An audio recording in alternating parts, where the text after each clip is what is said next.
Back in the 1940s, Roy Rogers wasn't just a name, it was a phenomenon. The King of the Cowboys was a hero to countless young girls and boys alike, adored for his charm, golden voice, and Hollywood prowess. Oh, and let's not forget Trigger, his magnificent golden Palomino, who was as much a star as Roy himself. But behind the glitz of Hollywood and the allure of his iconic cowboy hat, there was a man with a story full of grit, determination, and heartache, a tale that would remain hidden for decades. Fast forward to today, and his daughter has dropped some bombshell revelations about the man behind the legend. Spoiler alert, grab a tissue.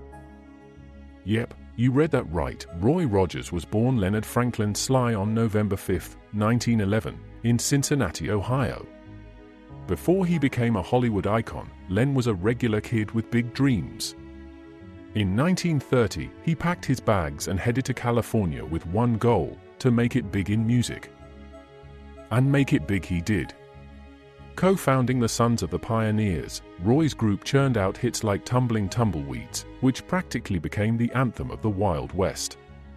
Seriously, try listening to it without picturing a sun-drenched desert and a lone cowboy. It's impossible. But music wasn't enough. Hollywood came calling in 1938 when Republic Pictures went on the hunt for a new singing cowboy to replace Gene Autry, their reigning star. Roy, ever the opportunist, sneaked onto the studio lot after being turned away at the gate. Classic cowboy move, right? A producer recognized him and told him to grab his guitar. Minutes later, Roy Rogers, the cowboy we all know and love, was born. Len Slye didn't exactly scream cowboy legend, so he rebranded himself. He chose Roy for its regal ring. It's derived from the French word for king, and Rogers to honor humorist Will Rogers, one of his heroes. And just like that, a star was born. Roy's first big break came with a 1938 film Under Western Stars. It was a hit, and the audience couldn't get enough of a charismatic cowboy with a golden voice. Little did Roy know, this was just the start of a career that would dominate the box office for 12 consecutive years. No story about Roy is complete without Trigger, his trusty steed. Trigger wasn't just a horse, he was a bona fide Hollywood celebrity. Billed as the smartest horse in the movies, Trigger could perform over 150 tricks. Honestly, some of us can't even manage 10. Their partnership was so legendary that Trigger's name often appeared alongside Roy's on movie posters. By the 1940s, Roy Rogers wasn't just a movie star, he was a merchandising machine. Toys, lunchboxes, even comic books bore his name. At one point, his popularity rivaled that of Walt Disney. And while kids adored his on-screen antics, parents trusted him too. Roy himself once joked, "I was like a babysitter for mothers back then. They could drop their kids off, and when they came back, the kids were happy, full of popcorn, and singing my songs."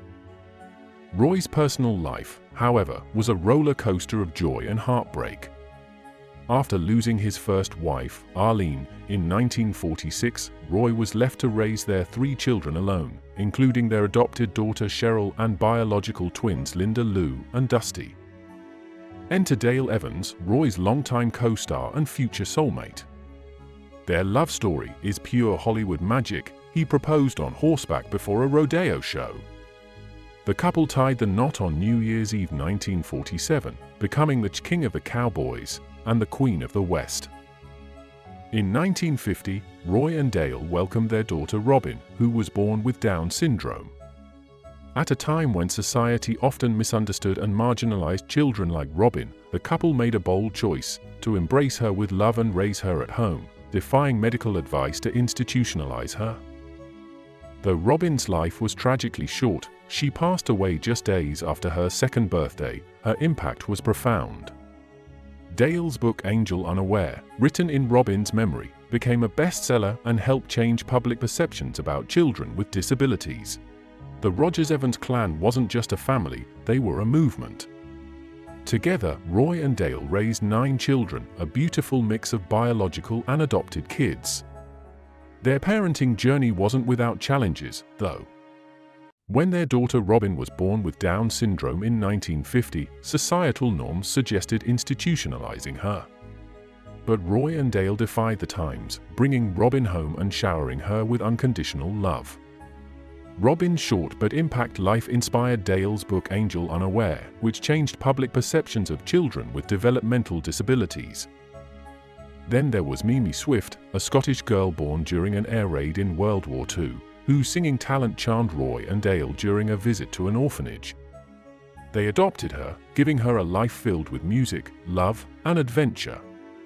Mimi often performed alongside her parents, and her ethereal voice was a testament to the transformative power of compassion and opportunity. No Roy Rogers story is complete without mentioning Trigger, the golden Palomino who wasn't just a sidekick but a bona fide star. Trigger could climb stairs, ride elevators, and even had his own billing on movie posters. His bond with Roy was legendary, embodying the loyalty and partnership that defined Rogers' career. Beneath the glittering cowboy hat and Hollywood glamour, Roy Rogers was a man of immense heart. His decision to adopt children like Sandy, a boy scarred by a troubled past, and Mimi, a wartime orphan, showcased a depth of humanity that went far beyond the big screen.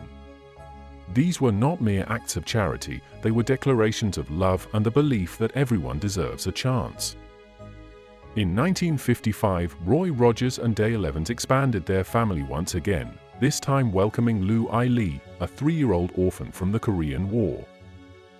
Renaming her Debbie Lee, the Rogers family embraced her with open arms, adding even more love and joy to their already bustling household.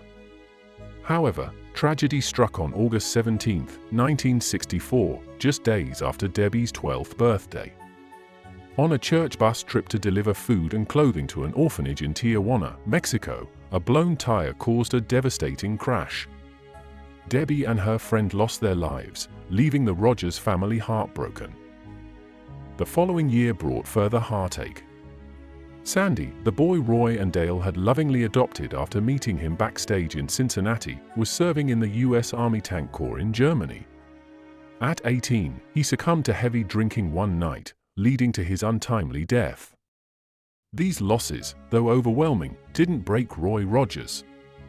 His resilient spirit and philosophical outlook shone through. Reflecting in a 1992 interview, he shared, "If you don't have tough times in your life, it's hard to appreciate the good times. Life is what you get out of it. You can help make misery, or you can help make happiness." Roy Rogers' illustrious career wasn't immune to setbacks. In the later stages, he faced significant financial challenges that threatened his Hollywood legacy. After losing his deal with Republic Pictures due to a conflict of interest, Roy launched his own company. Unfortunately, it failed to thrive, forcing him to part with prized possessions and properties to cover debts and taxes. Adding to his woes, changing audience tastes favored other Western stars, leaving Roy struggling to recapture his earlier success. Legal battles and unwise investments further drained his resources. Yet, through it all, Roy remained steadfast in his faith and commitment to his family. A devout Christian, Roy leaned heavily on his faith during tough times. He and Dale often prayed and read the Bible together, finding strength in their shared spirituality. Roy frequently expressed gratitude for the blessings in his life, saying, "I've always been a religious person because I'm thankful for all that God has given me."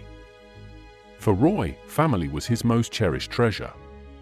He adored his children, both biological and adopted, and treated them with unwavering love and equality. Time spent with his grandchildren and great-grandchildren brought him immense joy. Whether playing games, telling stories, singing songs, or horseback riding, Roy used these moments to impart values of honesty, kindness, generosity, and courage to younger generations. In his words, "My family is my life." In July 1988, Roy Rogers returned to Cincinnati for the Greater Cincinnati Homecoming, part of the city's bicentennial celebrations. For Roy, this was a nostalgic trip back to a place filled with fond memories. He charmed fans at locations such as Fountain Square and Roy Rogers restaurants in Florence and Springdale, proving that even decades later, the king of the Cowboys could still draw a crowd. During the festivities, Roy shared a humorous moment with a young boy, bending down to say, "At your age, you probably never heard of Roy Rogers." The boy's quick response, affirming he knew who Roy was, brought a warm smile to the Cowboys' face. Coinciding with a Major League Baseball All-Star game at Riverfront Stadium, the homecoming brought 80 celebrities to Cincinnati. Yet, amidst the star-studded lineup, it was Roy Rogers who captured the hearts of the crowd, a testament to his enduring legacy. On July 6, 1998, the legendary Roy Rogers, the king of the Cowboys, passed away at 86. He took his last breath at his ranch in Apple Valley near Victorville, California, surrounded by his beloved wife, Dale Evans, and close family members. His death, attributed to congestive heart failure, marked the end of a remarkable life. In his final days, weakened by illness, Roy found comfort in prayer and the love of those around him. Despite his frailty, he conveyed warmth through tender smiles and hand squeezes. He approached the end of his life with peace, faith, and gratitude. One particularly poignant moment was his reconciliation with his son, Dusty Rogers.